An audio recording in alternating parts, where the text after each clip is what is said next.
the author behind Living Without Fear and the co-publisher of the Amazon best-selling Inspire Journeys.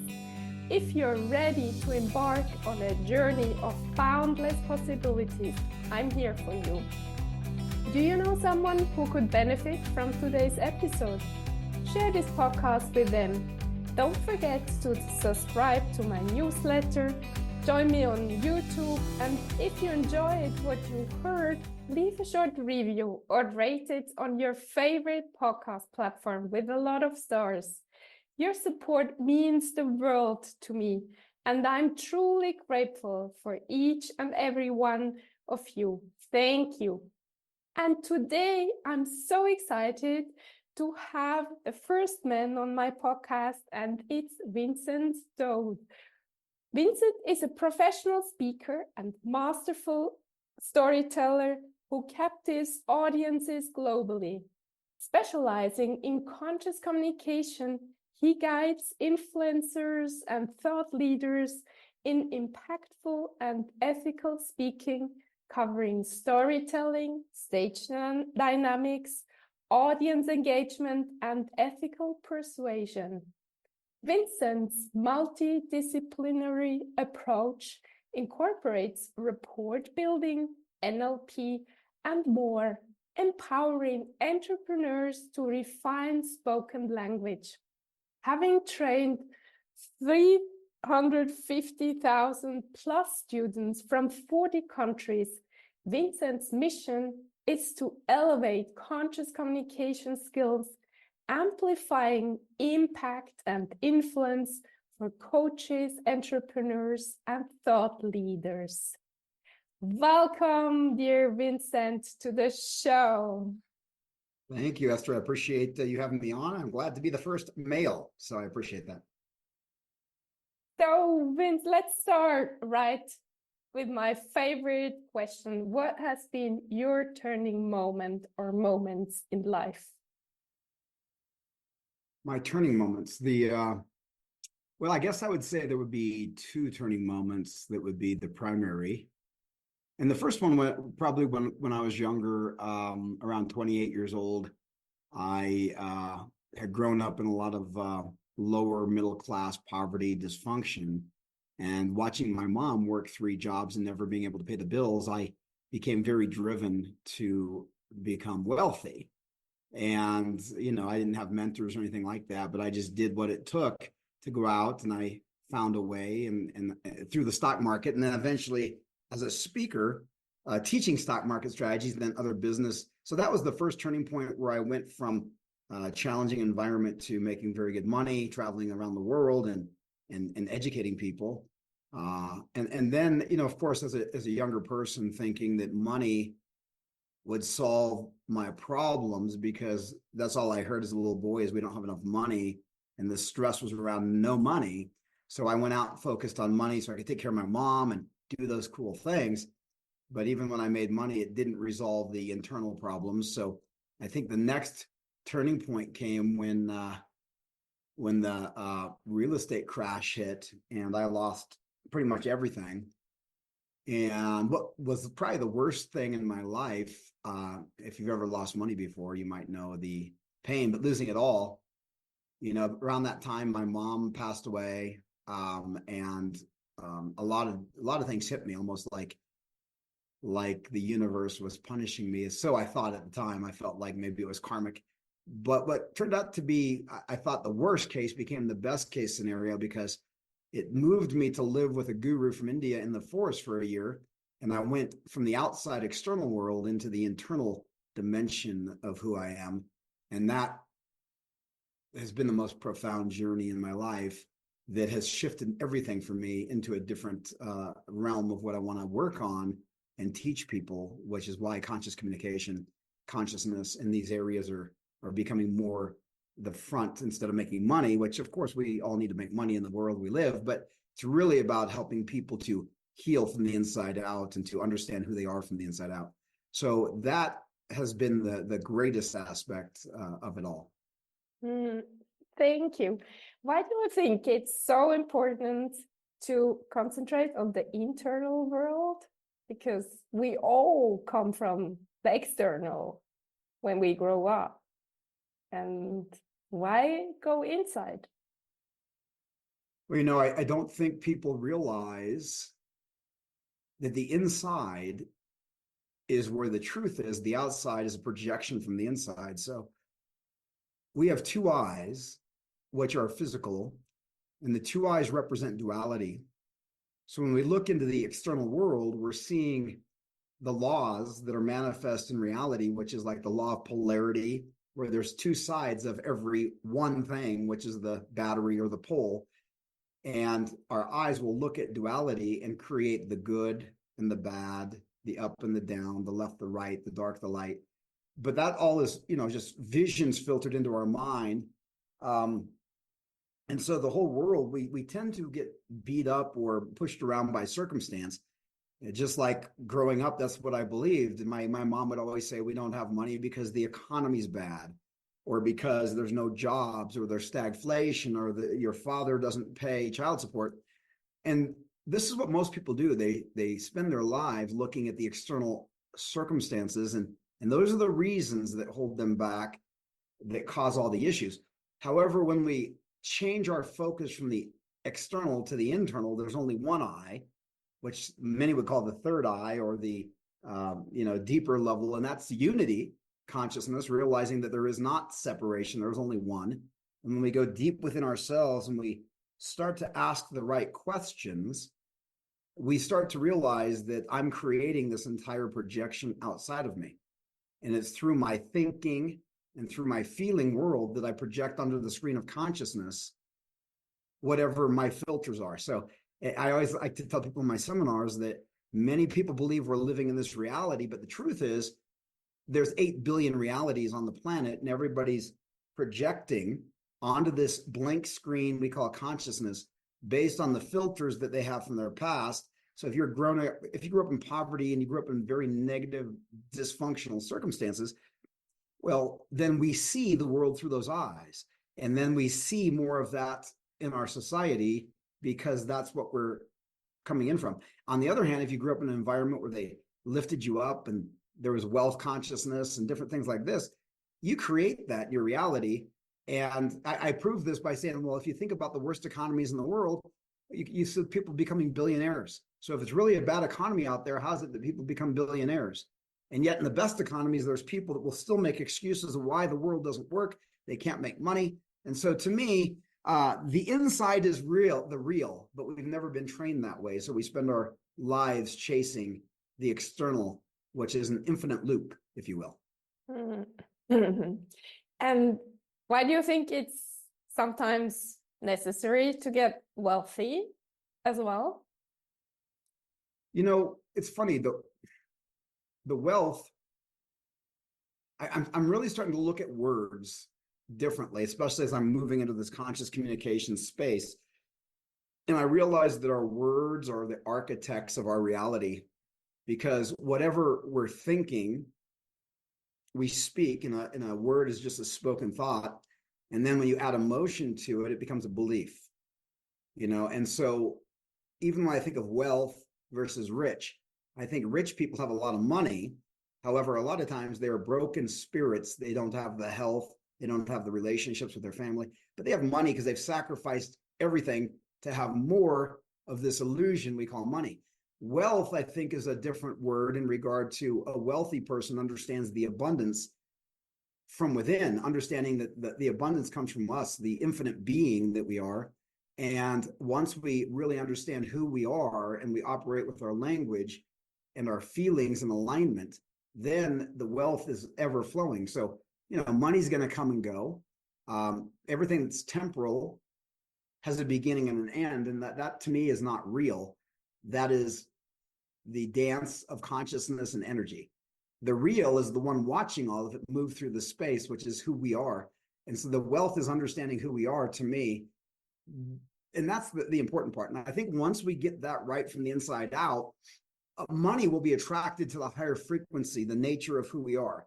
If you think about the greats of the past, the ascended masters, whether it be Jesus or Buddha, or any of these ascended masters, they had the power to be super wealthy if they wanted to, because they commanded crowds. they had the energy, but they did not focus on that because they knew there was something deeper that was more important than spending your time chasing currency.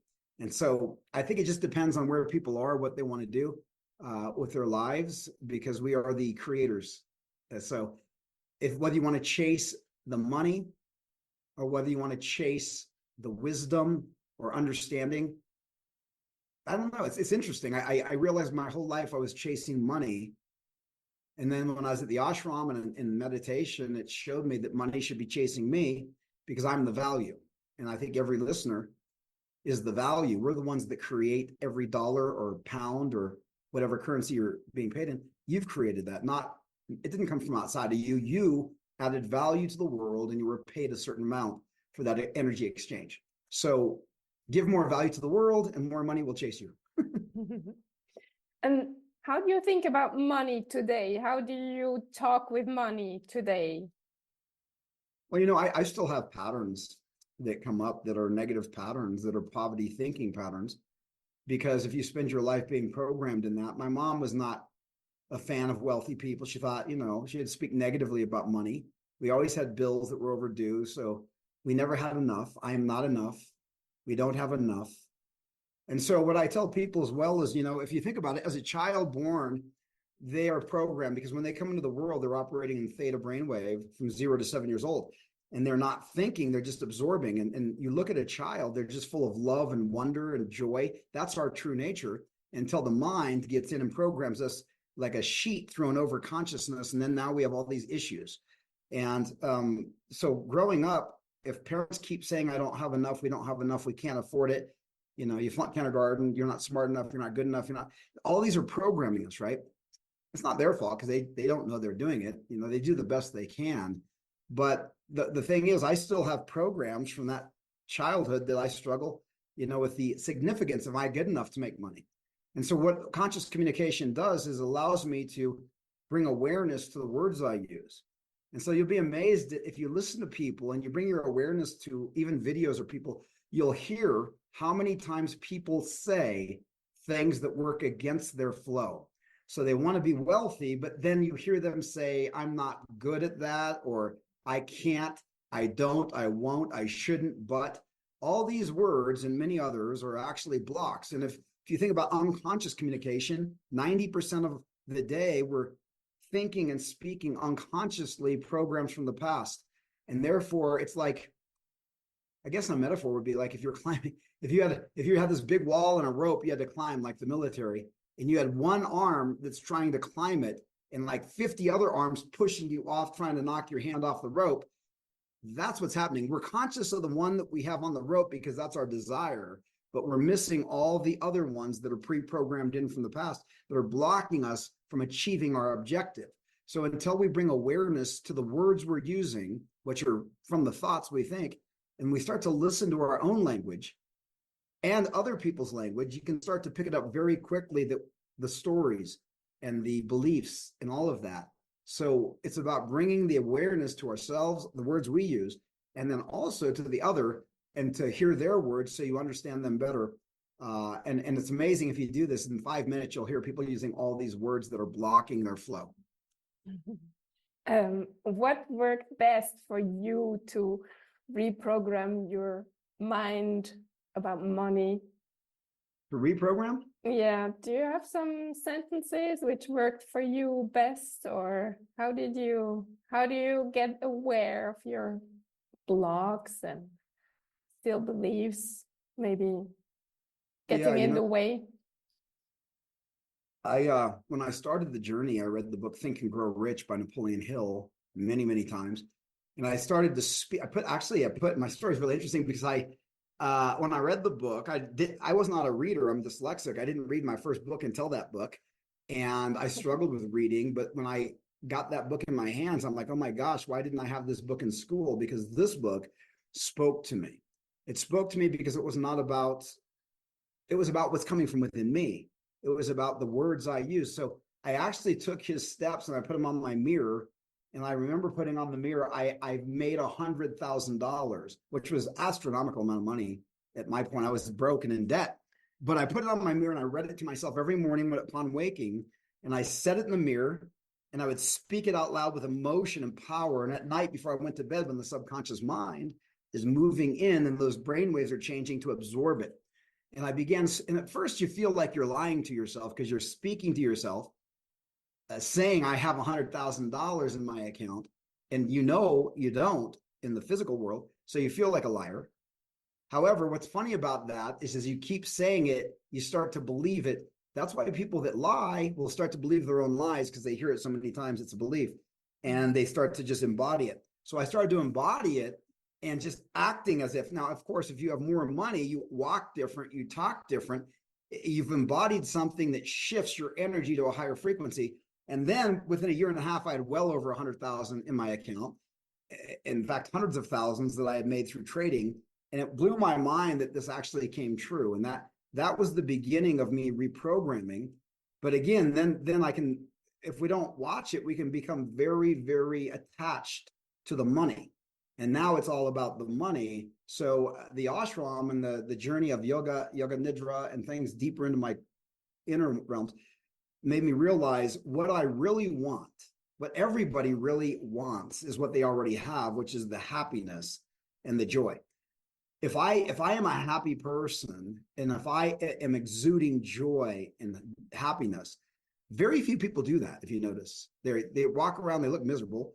And if we can get that place where our energy field is happy and joyful, people want to be magnetized to it. They want to give to us. They want to be around us. They want to buy whatever we have. So it's energetic. So I'm learning that my sales, my life, everything is about my energy that I put out, not so much about getting something, or selling my product or selling my business. Or it's really about who am I showing up as, and who wants to be around that. And this is a journey I'm still learning. So it's not like I'm way up here. It's more like I've realized through the journey that this is who I need to be to elevate on every level. And then you can make as much as you want. However, I think once we find out that that energy is the magic, it's not that big of a deal how much we want to make. It's more about who we want to be and who we want to serve. What are your practices, daily practices, to get you into the energy you really want to feel? Yeah, that's a good question. That's a good question, Esther. The daily practices I use is, first of all, meditation has been very big. I started meditating. I have an overactive mind. I'm sure a lot of people may, especially in today's society with all the stimulation from social media and everything. So during COVID, I started meditating, and because I wasn't very good at meditating through the modalities that I had learned, I decided one day, since I had all this time on my hands, to sit. And I just told myself, I'm going to sit here until I drop into such a peaceful realm that I know that I'm there, wherever there is. And so I started using this meditation practice called self-inquiry, which to me is the most profound there is, because every other meditation practice focuses on the external breath, mantra, looking at a candle. However, this one focuses on the meditator. So the question is, who am I? Who am I? Every thought that arises, you question it. Who is thinking the thought? And then you're like, well, I am. Okay, so then if I'm thinking it, who is the I that's thinking it? And what happens with this that was so profound for me, and not everybody's going to resonate with this modality, but for those that do, it's very profound. And that is, instead of letting your thoughts go out, because a thought goes across our mind, that's a thought, right? That's a thought moving through like energy through space, and we pick it up as an antenna. But then once we grab hold of that thought, then we begin thinking about it. And that creates the chain reaction of fragmentation of thinking, which gets us into these cycles. So for me, when I ask the question, who's thinking the thought, instead of it going outward by thinking about the thought, I'm asking who's thinking it. So I'm going back inward to the source of all thinking. And when I go back to the source, my mind slows down because I'm not exciting the thinking. And I start to realize who I am not, because I don't know who I am. And I don't think anybody could ever speak that. But when you start to realize who you're not, the thoughts will dissipate and you'll have this peace and this amazing understanding that I can't explain. So that is the primary thing. And I started doing that 3 hours a day during COVID, and I did that for years. Now I do probably an hour, sometimes longer a day. And for me, it takes that long because my mind won't even slow down until I'm like 45 minutes in. So a 20-minute meditation just doesn't do it for me. And I had to go deeper. Also, I'm just really speaking out decrees now. So because our words are so powerful, and I realize I've been speaking a lot of negative in my life, I found that 80% of my language was negative. I don't want this, I don't like that, but I don't want to, all these things actually, I've realized I've been saying all my life. So I speak now what I love and what I appreciate, and I speak it loudly until I feel it in the body. Like I'll take a walk around the park and I'll say, I'm beginning to see the perfection of my life. And even in the bad stuff, I'm beginning to see that there is the I am presence in all of life. It's all perfection. So as I keep saying it, I start to rewire my neural highways to believe differently than I have in the past.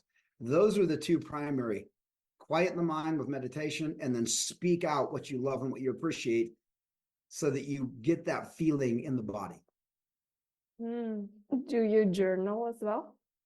I don't, and it's because I cannot read my own writing. I've never been very good at journaling because my arm gets really tired. Since I was a little kid in school, I've struggled to do it, right? So I feel like for that modality, it doesn't work as well for me, but I do think it's beautiful for people that enjoy it and can write better and can read their writing. I'm sure there maybe would be a benefit for me doing it even though I can't, because it gets it out on paper. I just haven't resonated as much with that. And do you have other practices, daily practices? Well, I try to walk. I try to exercise. I have an exercise regime that I do. And I find that if I don't exercise, I definitely can feel the energy in my body get all stored up and causes more agitation. So I'm a big believer in movement. Even just walking, I used to think that's not exercise really, but as I get older now, I realize walking is a good thing. It's and being here in Denver right now, -3, I'm not walking today. So I definitely like walking in the sun versus the negative temperatures. Outside of that, I don't know if there's anything specifically else that I do. I do spend a lot of time studying on the areas that I'm talking about, so that I spend a lot of energy focusing. I don't watch TV and things. I focus on the inner dimensions and what we're about and why we're here, and how to use frequency, our language, our thinking, and everything like that. So that's part of the sadhana, or the practice. And if you could paint a picture of your next 10 years, what picture do you see? It's interesting. I'm going through this shift right now where, and I don't have the answer for this, but I've always been one that looks at that, like, where am I going to be? Let's set some goals, right? And then let's move in that direction. And that's a very physical thing in the world that is taught. However, the deeper I go in meditation, the more I realize that I'm not in control of anything. And the illusion of control is where our ego believes that we're in control. But the truth is, everything is happening through the energetics of the universe. Just like my heart is beating, I'm not controlling it. My blood is pumping, thoughts are moving through. I don't control any of it. The universe is moving and I have no control. I don't like that. I don't think humans like that, because it means that we don't have control. And the fact that we believe we have control, like we hit a goal, in one level, we think we did it. On another level, that potentially was just an energetic karmic movement, because what's happening is karmically, and I do believe that karma means action. So every action we take creates another action. And so what Ramana Maharshi would say is, everybody has karma, and that's, a lot of people think it's bad, but it's good and bad karma. But the only reason it's called good and bad is because our mind creates good and bad, which is duality. And there's no such thing as good and bad. It's just action and reaction, action and results. And so when we pull back from the doing nature of us always having to do, and we start being and start watching what happens, it's all going to still happen. And it's amazing because it's a really big shift from the consciousness we have on the planet, which is we got to go do to have.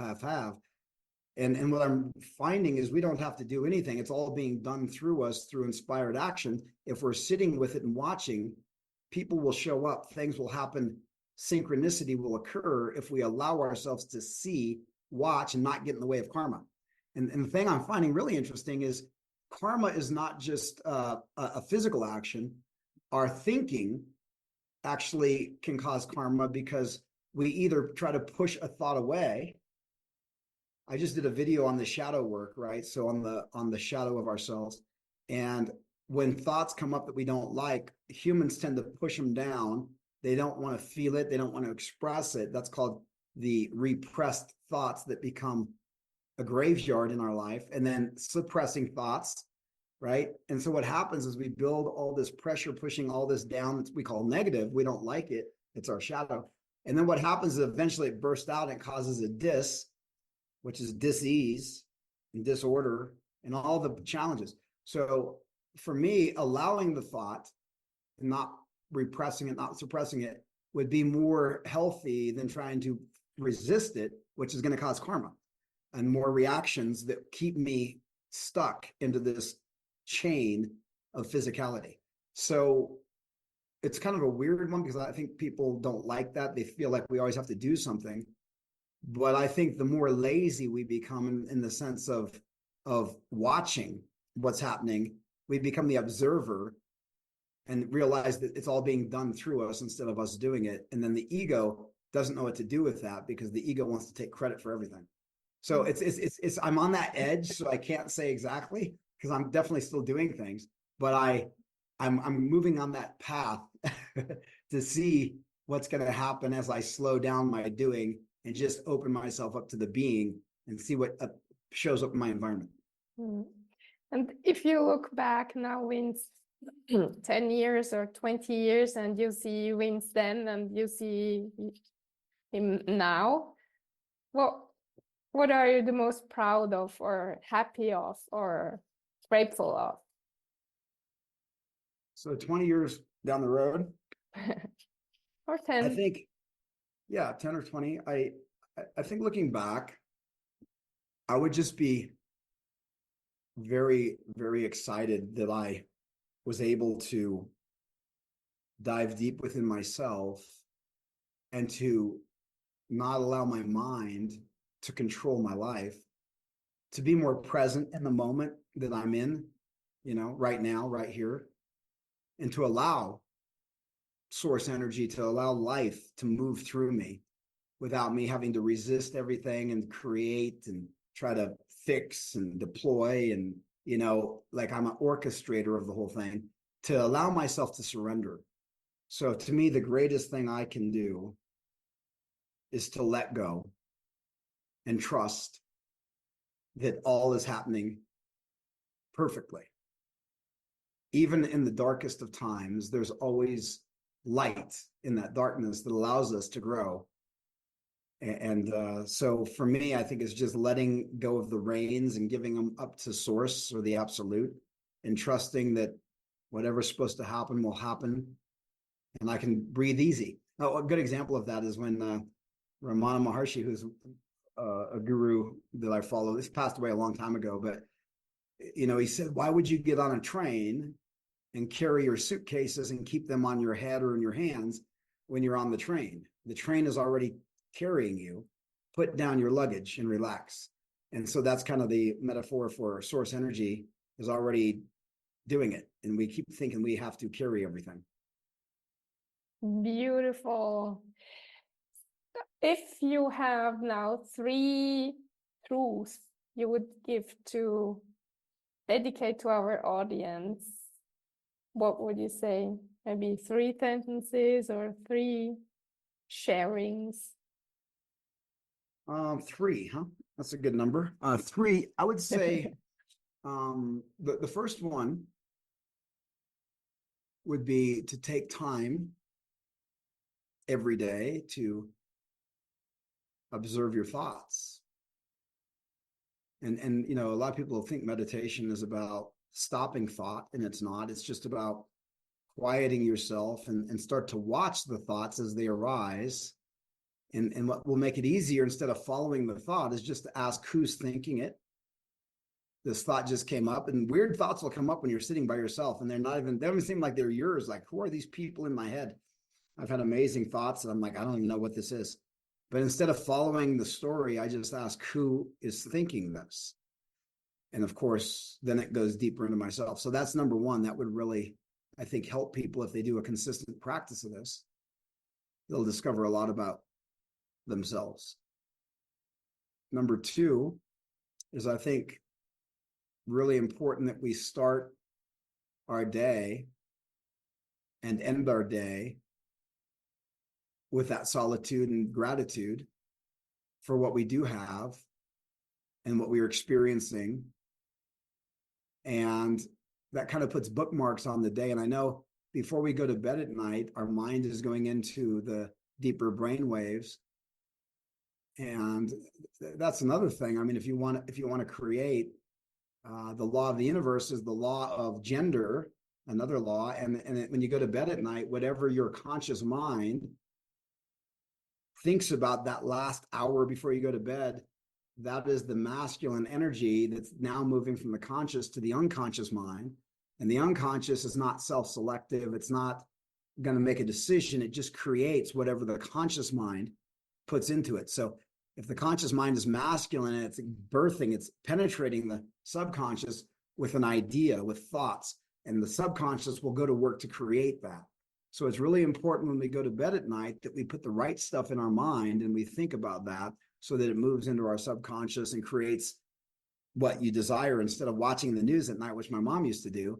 And then you actually are creating a lot of trauma that you're going to wake up with in the morning.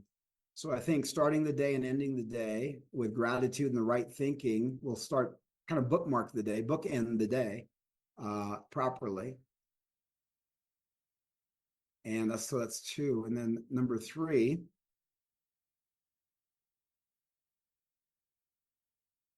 would be, I think this is something I've been challenged with, and that is getting our diet right that creates a higher frequency, because the foods today are blocking us. And this could go with media too, but basically what we take in is either going to elevate our frequency or drop it. And I realized, you know, I've had a sugar tooth all my life, and that's really a bad, well, I can't say bad. That's really a toxic thing. I mean, it says action result. So if I eat sugar, I have a result of inflammation. I have a result of different kinds of diseases. So I also know when I eat healthy vegetables, greens, organic, I have higher frequency. I feel better. I have more joy. My mind's not all discombobulated. So I think really watching what we eat and put into our body, whether it's food or social media or whatever, has an impact. And I think if we're aware of that and we try to, or we just focus on really bringing in the healthy stuff and keeping at bay the stuff that does not benefit us, it's going to make a huge difference. And it goes along the lines with the other two things I talked about. So thank you so much, Vince. It has been an honor to have you on my podcast. Awesome. Well, thank you for such great questions. It was really good and challenging, and I like it. And thank you, dear listener, for spending your precious time with us today. And in case you feel worthless and nobody seems to like you, we tell you, you're amazing, we love you, and you're a gift to everyone who crosses your path. And please tell yourself these sentences over and over again. Have an amazing day, and talk to you next week.